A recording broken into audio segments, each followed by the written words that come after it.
Our action in the Gulf is about fighting aggression and preserving the sovereignty of nations. It is about keeping our word, our solemn word of honor, and standing by old friends. With those words, President George Bush led America into the Gulf War and now peace talks, the most direct U.S. involvement ever in the Middle East. I'm Ben Bradley of the Washington Post. President Bush spoke of keeping our word and standing by old friends. A line of principle had been drawn in the sand. But who are these old friends, and how did we become allied with them? What exactly was our solemn word? New information, much of it taken from top secret and now declassified documents, reveals for the first time the amazing and sometimes controversial history, a balancing act that successive presidents had to perform in the explosive Middle East. Thanks to presidential libraries and national archives, we are now able to determine how secret agreements and personal friendships ultimately shaped the national policy that culminated in Desert Storm. In this examination of America's secret history in the Middle East, we will disclose the commitment made by President Franklin D. Roosevelt to a Saudi king in a secret shipboard meeting, President Harry Truman's backing of Israel after emotional pleas from a former business partner, Truman's secret commitment of U.S. military support to the Saudis, President Kennedy's secret dispatch in 1963 of American forces to Saudi Arabia to guard against Egyptian aggression.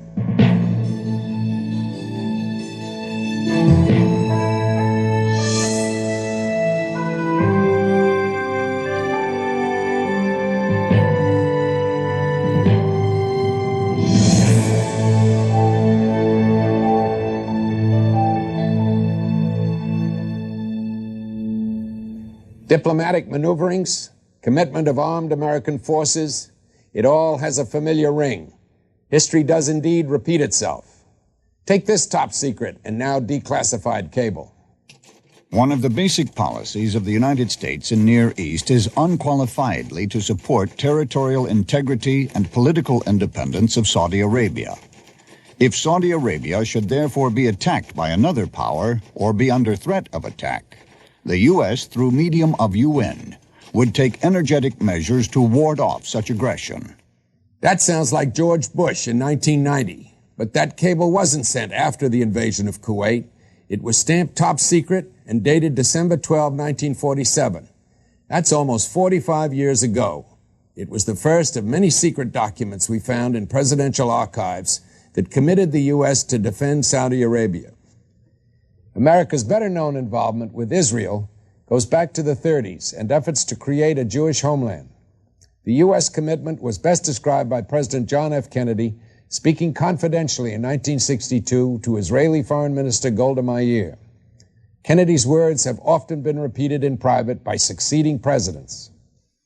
The United States has a special relationship with Israel in the Middle East, really comparable only to that which it has with Britain over a wide range of world affairs.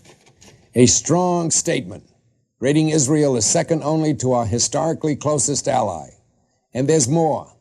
Kennedy went on to say, "We are in a position to make clear to the Arabs that we will maintain our friendship with Israel and our security guarantees." In other words, there were formal, secret commitments that we in the press and the public didn't know about at the time. Presidential commitments to both the Saudis and Israelis, never approved by Congress, never explained at the time to the public. Our telling of the secret history will focus on actions taken by 4 American presidents from 1945 to 1963, actions which set the pattern that continues to this day of maintaining close ties to the oil-supplying country of Saudi Arabia while remaining allied with the Arabs' sworn enemy, Israel. Young, vigorous, the man of action, a new spirit in a harassed land, the beacon and hope for millions. Like a real landslide this time. President Franklin D. Roosevelt laid the groundwork for our relationship with the Saudis. And it was Roosevelt who first grappled with the problems inherent in securing Palestine as a Jewish homeland. So it was Roosevelt who first had to deal with the conflict between Arabs and Jews over Palestine, a conflict where the differences are deep and emotional. For background, Israeli journalist Amos Elon. The struggle is often presented as one between right and wrong, but it isn't.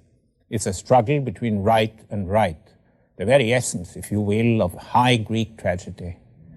Palestine is the home of the local Arabs, but it's also the historic home of the Jews, from which they had been expelled, but which they never forgot throughout their wanderings and travails. In the 30s, during the rise of German Nazism, the Jews of Europe were by and large a people for whom the world was divided into places where they couldn't survive and places which they weren't allowed to escape to. I doubt whether Israel would have been founded if the Nazis hadn't exterminated 6 million Jews. I wish I could properly convey to you the full political and psychological meaning of this fact. Even Jews who chose after the war to live elsewhere concluded that there must be a Jewish state, a safe haven where they can organize their own defense. The Arabs also have both a religious and political view of the Palestine controversy. Lebanese journalist Jamil Mroueh. Islam is a word expressing man's surrender to Allah, the Semitic and original name of your God. In fact, the first Muslim was the Prophet Noah. Muslims believe Abraham, Isaac, Jacob, Moses, Jesus, and Muhammad are all equally prophets of Islam. The Quran states in no uncertain terms that the Jews were Allah's chosen people who forfeited their favored status and the promised land because they doubted the prophets. That's an account to settle with God, not Arabs. The Arabs did not accept the Jewish logic in wanting a state in Palestine. The Arabs were being made to pay a price for crimes committed in Europe. Arab lands had been for centuries a safe haven for Jews. So Zionism was looked on as another form of colonialism, as the complicating factor that worked against the Arab quest for independence. A third party to this tragic conflict has been the United States. FDR was the first American president to look for a solution. In the late 30s, Roosevelt also pondered the idea of relocating Arab Palestinians, possibly to Iraq, to make room for Jewish refugees. FDR had also put a committee to work trying to locate a homeland for the Jews in a place other than Palestine. At one point, he came to favor Paraguay, at another, the Cameroons, citing some very wonderful high land and wonderful grass. His task force came up with more than 600 possible locations. Of them, only Santo Domingo took in a few hundred Jews and offered to take 100,000 more. But Roosevelt also had the question of Middle East oil on his mind. In the 1930s, a California oil company was given the Saudi Arabian oil concession by the legendary Saudi king Abdul Aziz ibn Saud. By 1932, King Ibn Saud had created his country by uniting the warring tribes of the Arabian Peninsula, partly by military means, partly by persuasion, and partly by marrying the daughters of the tribal sheikhs. Ambassador Parker T. Hart was the first American consul in Dhahran, Saudi Arabia, in 1944. He recalls King Ibn Saud. Very impressive figure, every inch a king, desert king, a man of great strength, great strength of personality, very persuasive, very fatherly. I can't describe it, but he made you feel like his son from the moment you sat down beside him. And King Abdulaziz welcomed Americans there for reasons which he loved to explain when he had the chance. He said, first of all, you're good oil men, because in Bahrain you found oil when the British there said there was none. The second thing is that you treat your Arab employees like brothers. The third place is you're a powerful country. You're strong, big, carrying on this enormous war. But he said, you are also very far away. No president lives in a vacuum. He has pressures. He has people he talks to, each with a different agenda. He has friends he trusts, and what he does in any given situation often depends on who his friends are and who their friends are. Roosevelt had a personal friend, Jimmy Moffett. It was Moffat's company which got the Saudi oil concession and started exploration in 1933. But it wasn't until 1938 that the first big well was discovered. It took another year for the first oil tanker to be loaded. When World War II began, oil shipments were reduced and King Ibn Saud and his fast-spending family were left virtually destitute. By the early 1940s, Jimmy Moffat's interest was in getting his friend the president to provide economic assistance to his other friend, the Saudi king. Roosevelt saw the great political potential of Saudi Arabia. The war made it clear that U.S. oil reserves would not satisfy America's post-war needs. So Saudi Arabia became a very important part of American foreign policy. FDR saw to it that King Ibn Saud got U.S. aid during the war, and in doing so formed a relationship that would benefit both their countries. The war also highlighted the tragedy of the Jews, and FDR tried to do something about that, using his new relationship with King Ibn Saud. In 1943, there was a plan put forward by some Zionist leaders that involved the Arabs giving up Palestine to the Jews in exchange for a $50 million payment. Roosevelt liked this idea and thought his new friend, the Saudi king, could help win support from other Arab countries. In July, FDR secretly sent an emissary to ask King Ibn Saud to meet with Jewish leaders to discuss the plan. The emissary was U.S. Army Lieutenant Colonel Harold Hoskins, an intelligence officer who was an Arab specialist. Hoskins, who liked to wear Arab dress, had earlier developed a good relationship with the king. The king wasn't interested and strongly stated his position in this secret memo to Hoskins. Aid memoir from King Ibn Saud to Colonel Hoskins. While we thank the President for his kind attention, our opinion in this case has not changed. All that we desire in the question is that the obvious rights of the Arabs, which are clear as the sun, may not be dimmed by historic fallacies or social and economic theories of the Zionists, which theories God has not ordained. Hoskins, for his part, came back from his meeting with King Ibn Saud. In his own secret memo, he laid the Palestine problem before FDR in stark terms. Not only you as president, but the American people as a whole should realize that if the American government decides to support the establishment of a Jewish state in Palestine, they are committing the American people to the use of force in that area, since only by force can a Jewish state in Palestine be established or maintained. Only by force. Almost 50 years ago, this obscure Army intelligence officer, who quietly served as FDR's back channel to the Middle East, sounded an ominous note, forecasting what has become one of the longest-lasting struggles of our time. Arab leaders, even those friendly to the U.S., were not about to agree to the use of Palestine for the establishment of a Jewish state. The dilemma was upon us. The die had been cast. 1943 was the year when Allied operations centered on Arab lands. It was the Casablanca Conference, the American sweep across North Africa, and Rommel's defeat. Yet through it all, Hoskins realized the centrality of Palestine to Arab politics.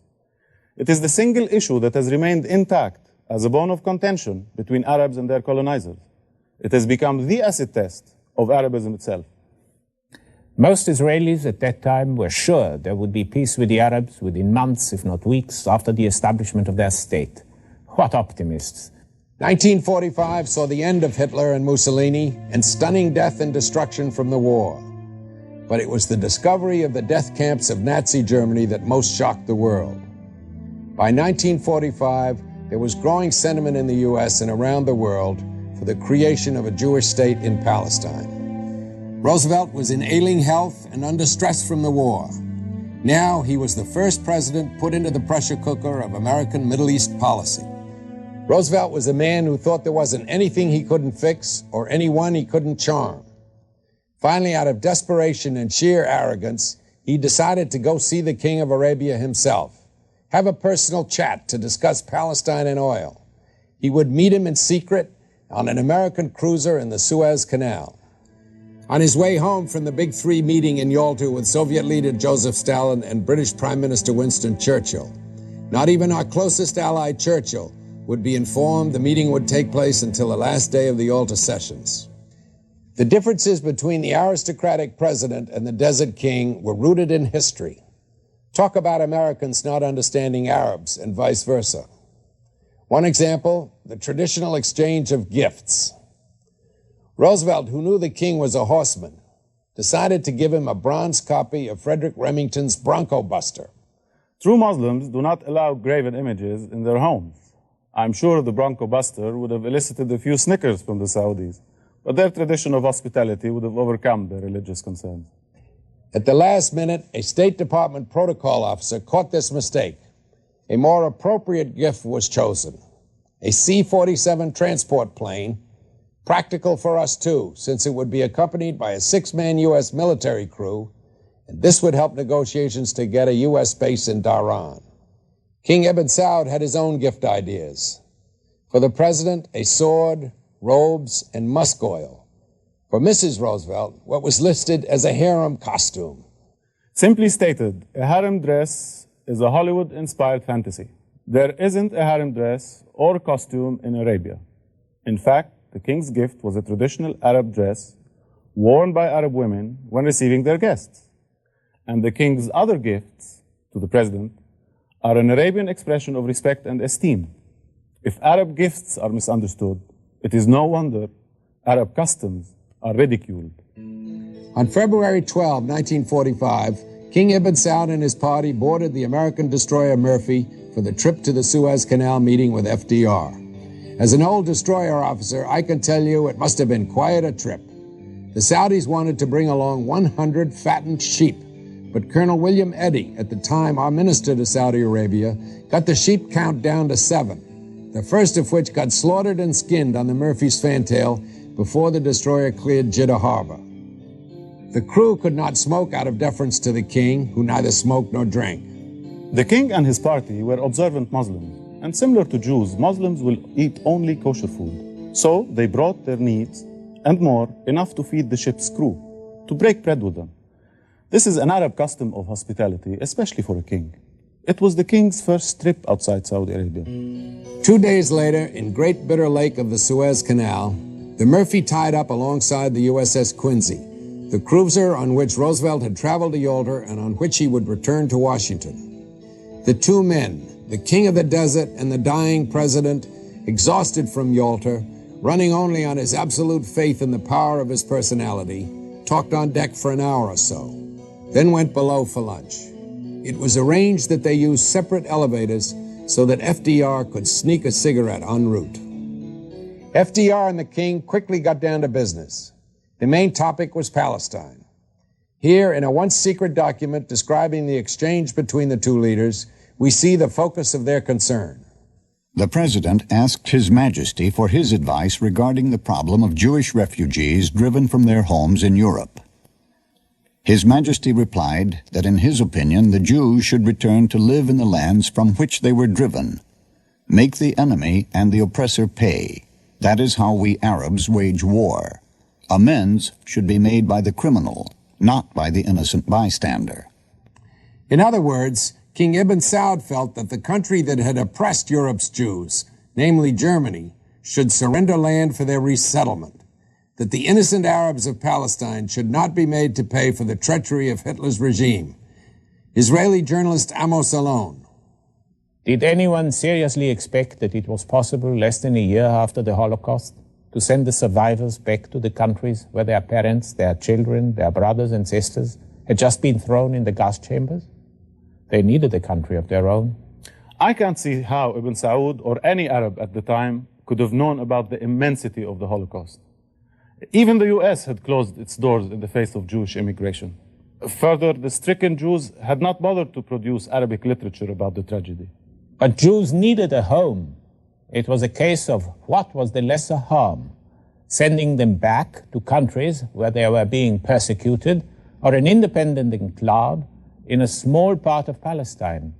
King Ibn Saud expressed the deep Arab opposition to a Jewish state. His Majesty stated that the Arabs and the Jews could never cooperate, that the Arabs would choose to die rather than yield their lands to the Jews. According to the memo, FDR responded with what was to become his most controversial statement from the meeting. Again, from the secret files. The President wished to assure His Majesty that he would do nothing to assist the Jews against the Arabs, and would make no move hostile to the Arab people. Roosevelt's secret statement of support for the Arab position shocked his aides. Nevertheless, he repeated his pledge in a letter to the Saudi king a week before his death. Parker Hart explains the Saudi reaction to FDR's statements. The king and those who followed him regarded Franklin D. Roosevelt, the great leader of the Western world and the great leader of the United States, as having made a pledge which would carry on after his death. There was a Saudi Arabian mystique in Washington in Roosevelt's days. It was still rampant long afterwards. Because Saud controlled the holy city of Mecca, he was considered a kind of Muslim pope, a leader of the entire Arab world. But if there ever was a key country in the Arab Middle East, it was Egypt, not Saudi Arabia. I remember President Sadat of Egypt telling me in 1979 that Saudi Arabia was hardly a nation state. Who has ever heard of a nation named after its king, he asked. Saudi Arabia, he said, was a trading company with billions of dollars in the bank, which it spends liberally as protection money to the current bully on the block. American mystique apart, Ibn Saud derived his power by unifying the tribes of Arabia. This tribal base and Saudi influence extends well beyond the borders of Saudi Arabia. As for Sadat's comment, well, he was a brave man, but it really went to his head, and his words are just nonsense. So, what really was the situation? Had FDR pledged the U.S. to hold off support for a Jewish state until the Arabs agreed? Roosevelt's real intentions can never be known. He died 2 months after his shipboard meeting with the king. What was left in the wake of this first major encounter between U.S. and Saudi leaders were the seeds of friendship, accompanied by doubts and misunderstandings, the beginnings of deep American involvement in the conflicting passions of the Middle East.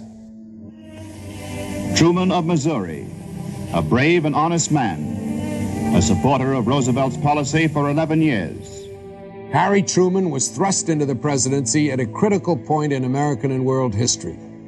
World War II was not over, but the post-war world was beginning to take its shape. FDR had been notorious in not sharing key information with his vice president. But when it came to the Middle East, Truman would continue to juggle American support to both Jews and Arabs.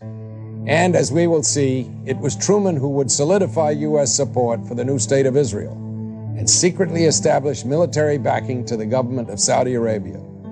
Harry Truman was a man famous for not shrinking from hard decisions. One of his most difficult would be the question of the Jewish state. Almost from the day he became president in April 1945, he was pressured to do something about the Palestine question. Over the next 3 years, he would change his mind several times. But in the end, an emotional discussion between Truman and an old Kansas City friend would help shape the course of U.S. Gulf policy. It's a dramatic but little-known story. In 1945, Palestine was under control of the British, but London was losing command of the situation. Jewish refugees from Hitler were attempting to get into Palestine, and the British were enforcing strict immigration limits. Jewish terrorists were active, trying to force the British out. In Washington, diplomats and military officers around Truman strongly opposed the creation of the Jewish state. They feared irritating the Arabs, losing Saudi oil, and having to use American troops to keep the peace. On the other hand, Truman faced strong pressure for a Jewish state from the country, the Congress, and his own White House staff. Caught between conflicting Middle Eastern desires, the president lashed out at a member of Congress who, he felt, failed to recognize the dangers the U.S. could face from aiding a new Jewish state. Truman dictated this letter, which, as often happened, he never sent. November 24, 1945. Honorable Joseph H. Ball, United States Senate. Dear Joe, it is a very explosive situation we are facing, and naturally I regret very much. But I don't think that you or any of the other senators would be inclined to send a half-dozen divisions to Palestine to maintain a Jewish state. But like all presidents, Truman had a friend. This was Eddie Jacobson, who intervened to help establish the American policy. Jacobson was Jewish, one of Truman's oldest friends from Missouri, his partner in a haberdashery and fundraiser in his vice presidential race. In 1947, Jacobson wrote this letter to his close friend, the president. Harry, my people need help, and I am appealing to you to help them.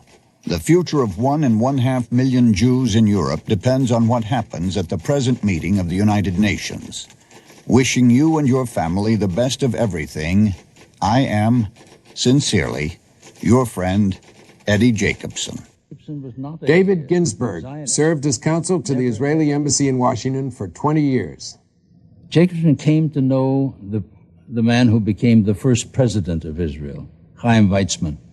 And it was Weizmann who made clear to Jacobson the kinds of problems that beset the residue, the few who were left in the camps in Europe, and the need of the Jewish people for a homeland in Palestine.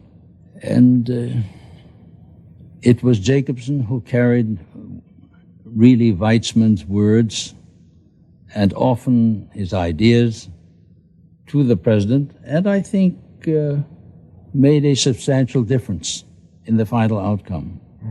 In Palestine, Jewish terrorist attacks had caused so many British casualties that martial law had been declared.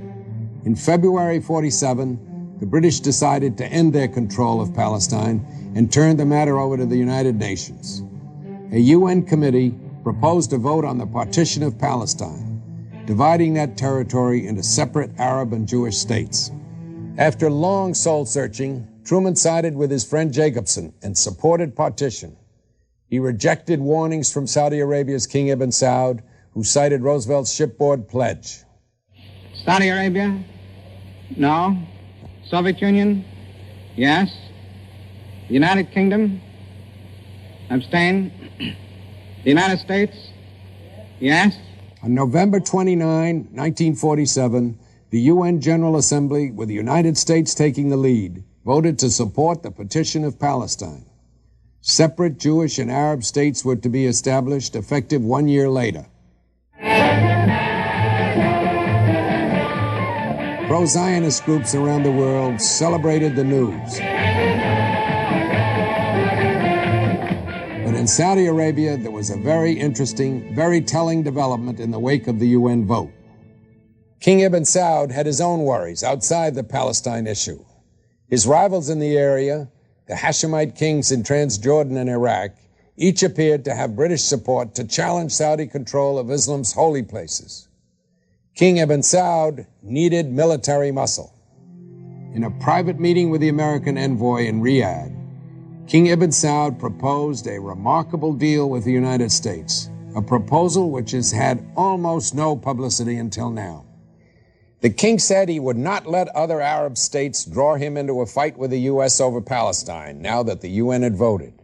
And he had a reason.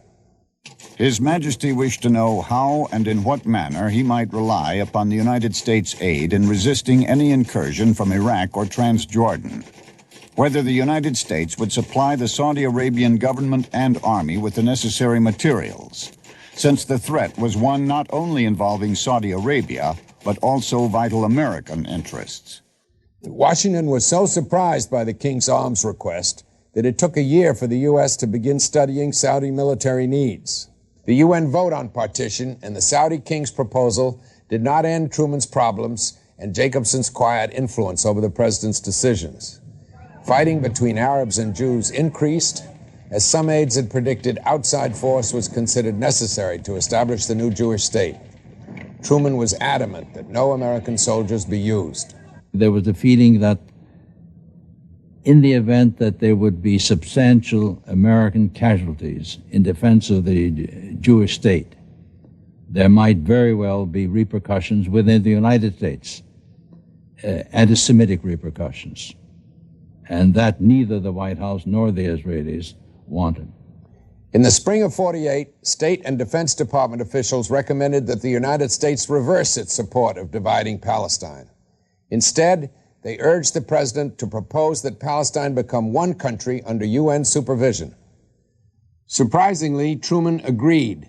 The man famous in history for backing Israel reversed his support for a separate Jewish state.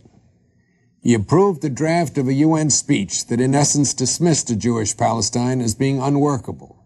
He refused to see Jewish leader Chaim Weizmann, and Eddie Jacobson got a middle-of-the-night phone call from the president of B'nai B'rith asking him quickly to intervene with Truman before the president left for his vacation. But he was too late.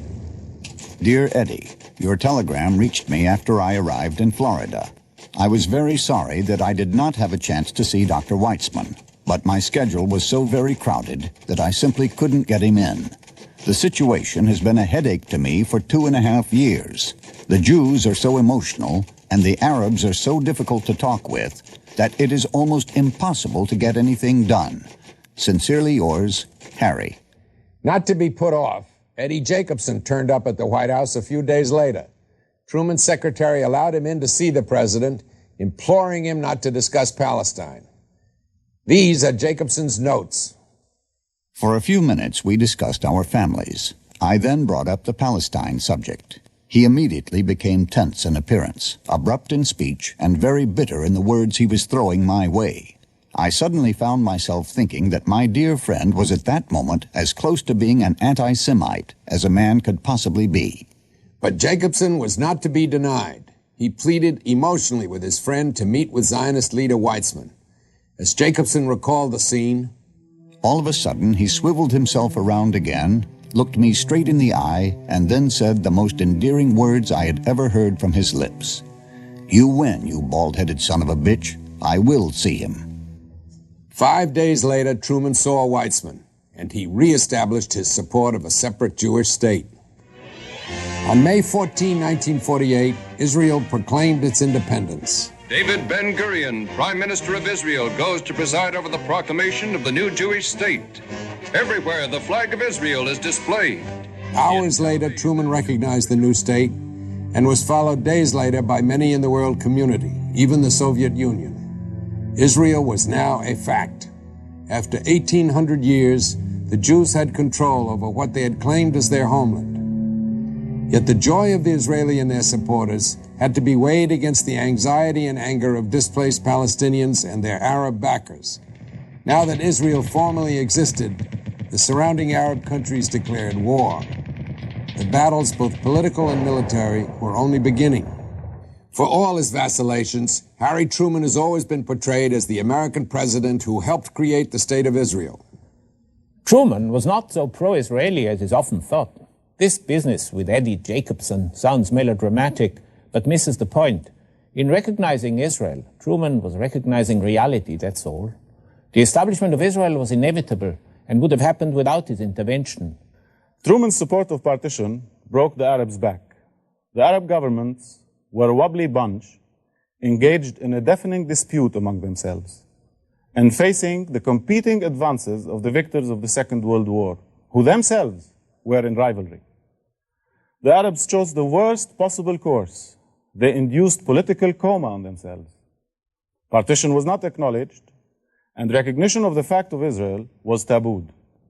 But Harry Truman was far from finished with the Middle East. Now the region became a testing ground of the Cold War.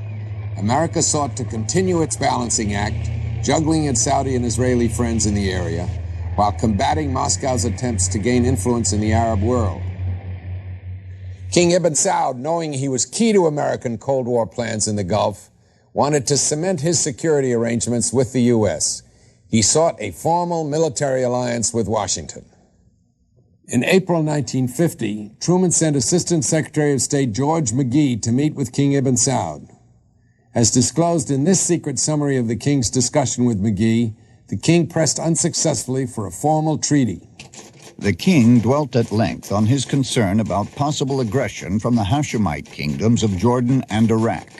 He called attention not only to the United States' interests in Saudi Arabian oil development, but in the Dhahran air base, to show that Saudi Arabia's security should be a vital concern to both countries. The envoy replied that the United States was fully aware of the importance of maintaining the security of Saudi Arabia. The conclusion of a long-term Dhahran airfield agreement would include or follow a program of military aid and a military mission to train Saudi soldiers. So, without a formal treaty, without public discussion or approval, the U.S. committed itself to the defense of the Saudi kingdom. The air base at Dhahran, which the U.S. had originally sought for Allied use in World War II, now took on a new importance. The United States upgraded that facility at Dhahran, which it still commanded, into a very important strategic base. A ferrying base, if you will, but a part of the containment policy against the Soviet Union. So it was built for one purpose and then transformed into another purpose. So Harry Truman, who very publicly gave his moral support to the creation of Israel, secretly made arrangements for the first American military support to Saudi Arabia. The strange path of U.S. policy in the Gulf had been set. America now supported two countries who openly opposed each other and followed often conflicting Mideast positions.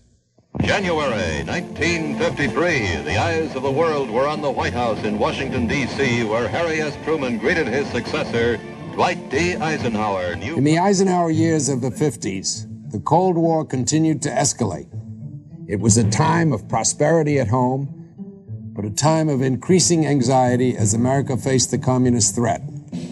It was the age of nuclear spying, bomb shelters, and anti-communist hysteria. Dwight Eisenhower, the living symbol of American victory in Europe in the war, was elected as the right man to confront the Soviets and their allies. The communists soon found a way to break the West's hold on the strategic Middle East, thanks to Egyptian leader Gamal Abdel Nasser. Capitalizing on the Cold War and taking advantage of the Soviets' desire to expand their influence in the key region, Nasser turned to the communists to underwrite his armed border clashes with Israel. At the time, President Eisenhower and his aides saw Nasser as the leading threat to peace in the Middle East. Nasser is recalled by former American Ambassador Luke Battle. He was very intelligent. He was not well educated by Western standards. He'd come through the military, and the military educational level in Egypt at that time was not of the highest order. And he really lacked a political economic philosophy. That was one of his real weaknesses. He was the founder of Arab socialism, whatever that was, and it really ended up being whatever he wanted it to be any given day. I think he used Israel for his own domestic political purposes. Every time he got in trouble, he would whip up a little excitement someplace in the world, and this is true of most dictators, and he was a dictator. That sounds familiar, doesn't it? Nasser's appeal for communist arms began in 1955 and later was imitated by other Arab states sworn to destroy Israel. Naturally, to counter that advantage, new demands for U.S. weapons were made to Washington by Israel and Saudi Arabia. A proxy arms race began in the Middle East. That was apparent in these secret notes describing statements made by Secretary of State John Foster Dulles at a National Security Council meeting in October 1955. The Israelis have made known to us that they desire armaments sufficient to match those which the Egyptians will receive from the Soviet bloc.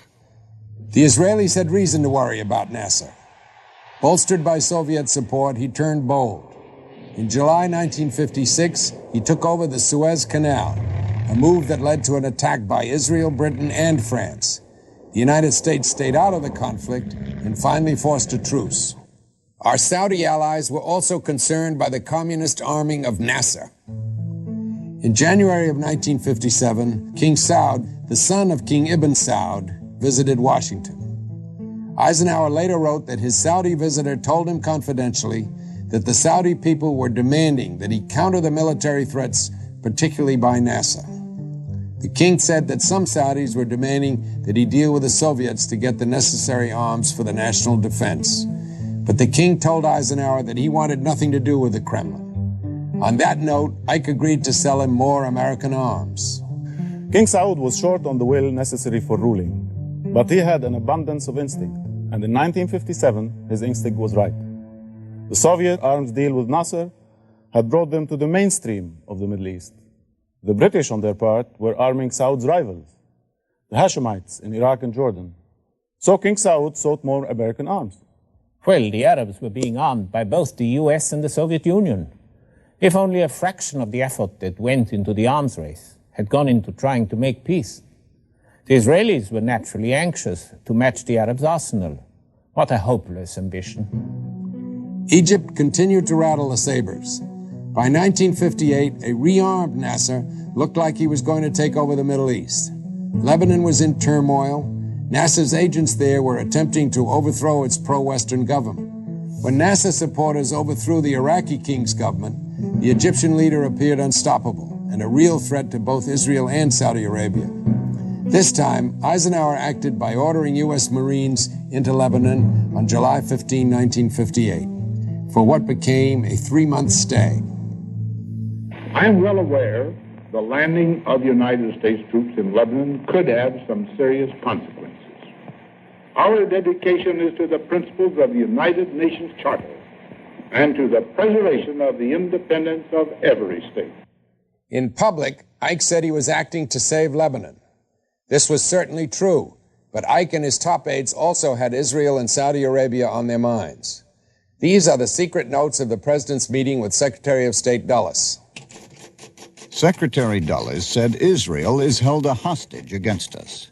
The president agreed, noting that except for Israel, we could form a viable policy in the area. The question is how to take a sympathetic position regarding the Arabs without agreeing to the destruction of Israel. Eisenhower had put the problem in a nutshell, and it is worth restating. How to help the Arabs without harming Israel. The juggling act, which began with FDR, had to go on.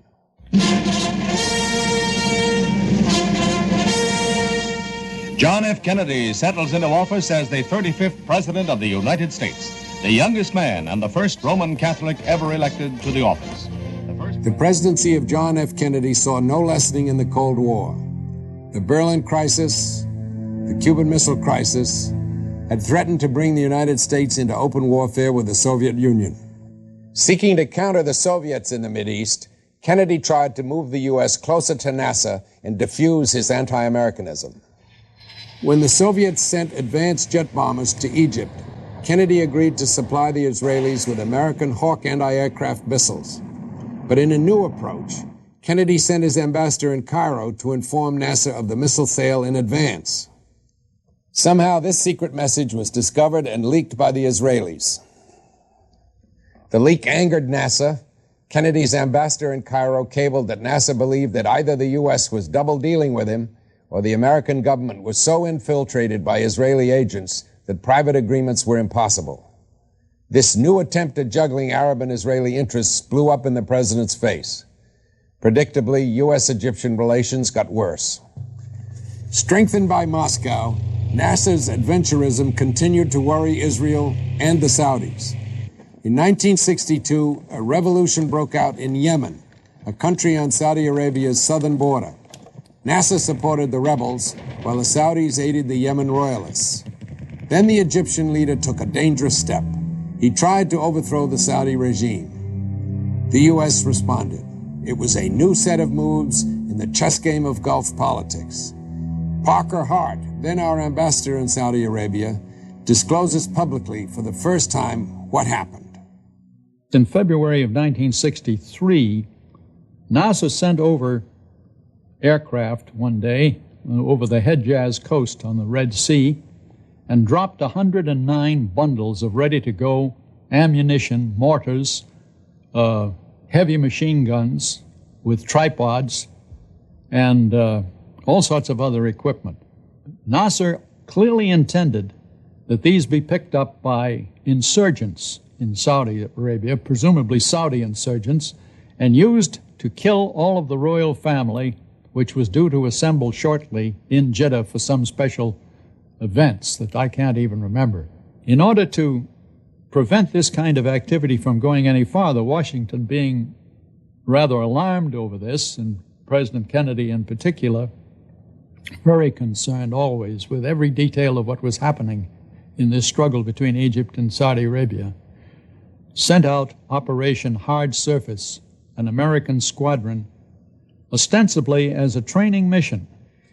The F-100 fighter bombers took off from Myrtle Beach, South Carolina, the first actual deployment of American forces to defend Saudi Arabia, fulfilling secret American commitments. To this day, details of Operation Hard Surface are still considered as classified by the United States Air Force. These are the first films of that effort ever made available for public viewing. Nasser was informed that it was a training mission, and it was coming, and we assumed that he would know it was more than just a training mission. But we didn't say so in order not to force him to lose face. Hard surface was deployed, flew irregular flights up and down the Hejaz coast, week after week, month after month, and was successful in general in preventing any deep intrusions of Egyptian Air Force after that time, and there certainly were no ground intrusions of Egyptian troops into Saudi Arabia.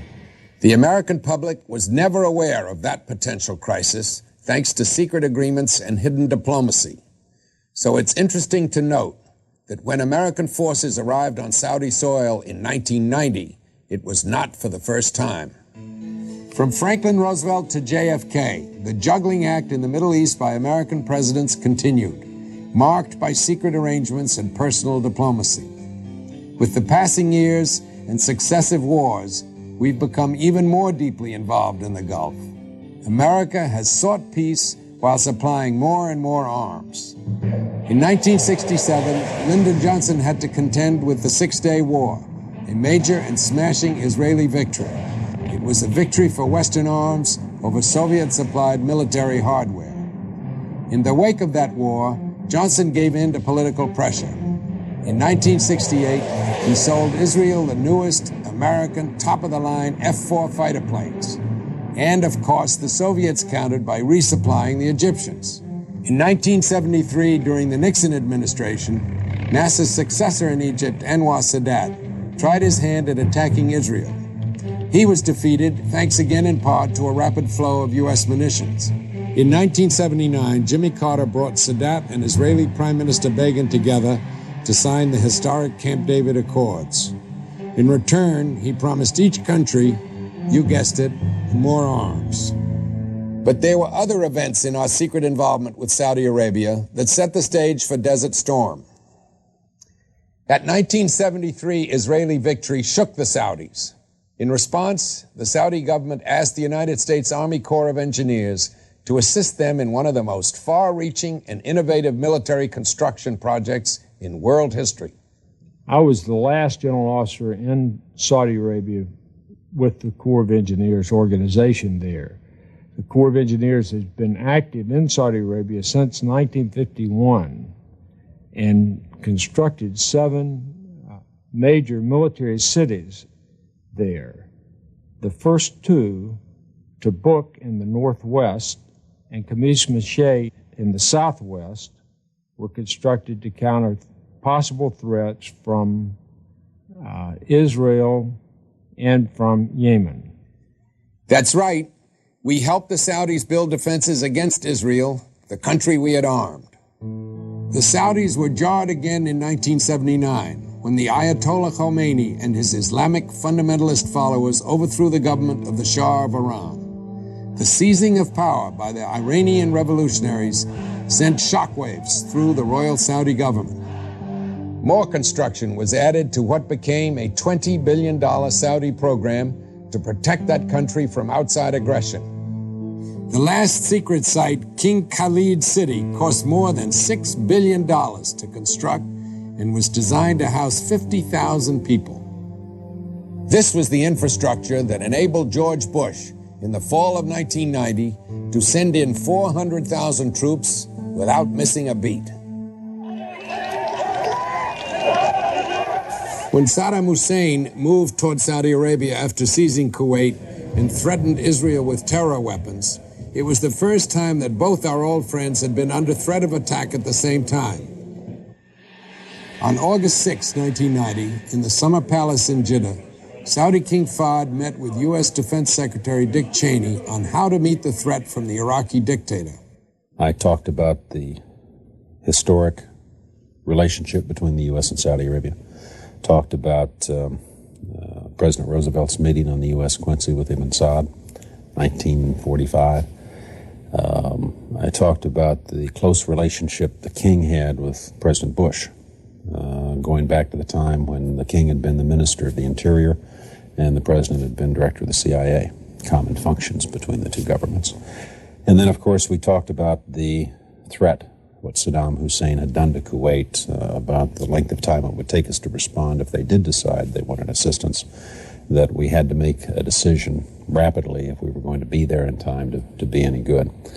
Finally, I made the point that the president had asked me to make, that we would come with enough force to defend the kingdom. We would stay as long as we were needed, but once we were no longer needed, we would leave. That it was a temporary deployment. We were not looking for permanent bases in Saudi Arabia. King Fahd agreed to the deployment of American forces to his country to be stationed at bases that U.S. Army engineers had helped build. With clever diplomacy, President Bush brought together other Arab countries to oppose Saddam Hussein's aggression, including Egypt and Syria. But the president still had to deal with Israel, the other old friend threatened by Iraq. This time, the balancing act required keeping Israel out of the fighting to hold the Arab coalition together. Again, it was delivery of American arms in the form of U.S. Patriot anti-missile missiles that did the job. With the war over, talk began about settling the Arab-Israeli problem, as if we hadn't tried that before. I don't suppose there's been a time since World War II when there hasn't been discussion about some agreement or initiative which would have solved what we call the Middle East problem. 1967 was much like 1991. Like Desert Storm, the Six-Day War was over quickly, and Nasser's Egyptian military, like Saddam Hussein's army, was almost totally crushed. David Ginsburg, then legal counsel to the Israeli embassy, recalls 1967. There were many people within the State Department, the White House, and certainly within the Jewish community in this country who felt that now was the time to make peace, and to make a generous peace, certainly with Egypt and, if possible, with others. But in 1967, the Arab and Israeli political leadership was not prepared to settle. 1967 was the great watershed. Peace was possible, I think, after the Six-Day War, but that opportunity was missed. The Arab countries met at Khartoum and said no negotiations, no recognition, and no peace. Golda Meir, the Israeli prime minister, was a hardliner. Abba Eban, her foreign minister, said about her there was one thing she absolutely couldn't stand: good news. Golda saw no reason to trade territory for peace. One reason was that the U.S. didn't press her to compromise. I mean, in a sense, the 67 war ultimately generated the 73 war. It set the stage for the next conflict. In this case, of course, between the Arabs and the Israelis. I don't think that's happened this time. Maybe it's too soon to tell yet. We'll see. So Israel's decisive victory in 1967 did not bring peace. It led instead to an Israeli request just before the 1968 presidential election year for the U.S. to supply its most advanced fighter bomber. Johnson finally agreed, and a new arms race began. 1992 is another presidential election year. Will history repeat itself? We have already promised the Saudis and 4 of their Gulf neighbors an $18 billion sale of arms, new F-16 fighters, M1 tanks, Patriot anti-missile missiles, and multiple rocket launchers. For Egypt's support in the Gulf Coalition, the Bush administration wiped out $7.1 billion in debt and then turned around and offered to let Egypt incur another $1.6 billion debt in the purchase of 46 F-16s. Israel is to get a $10 billion loan and more weapons. I'm never sure that all of the parties out there want a settlement. I think that oftentimes it's hard to tell whether or not there really is an interest if you go country by country. That to some extent the current state of affairs may be more attractive to many of the parties than a situation in which they would actually finally have to accept the responsibility for settlements, make difficult decisions, make concessions in order to gain concessions. And the test of whether or not you can actually produce peace in the Middle East, I think, turns very much on that question of whether or not the major players in the area actually want to resolve the issues. It took the president, and particularly Secretary of State Jim Baker, 8 months of travel and negotiation to get the Arabs and Israelis to sit down together, finally, face to face, for the first time in 43 years. Madrid, last October, began the newest round of Middle East peace talks, but hopes for quick progress are not high. And as I have said from the beginning of this effort, we cannot want peace more than you do. More than you, the parties most directly affected by the absence of peace. Our action in the Gulf is about fighting aggression and preserving the sovereignty of nations. It is about keeping our word, our solemn word of honor, and standing by old friends. For over 40 years, America has protected the sovereignty of Saudi Arabia and Israel and kept its solemn and secret word to both countries. The Gulf War escalated the world's attention on the Middle East and the need to establish a lasting peace. This time, however, the United States has assumed the role of prime negotiator among people who up to now have not wanted to make the changes that would permit a real settlement. President Bush can uphold American commitments to both the Saudis and Israelis, but he cannot force them to make peace. I'm Ben Bradley for The Washington Post.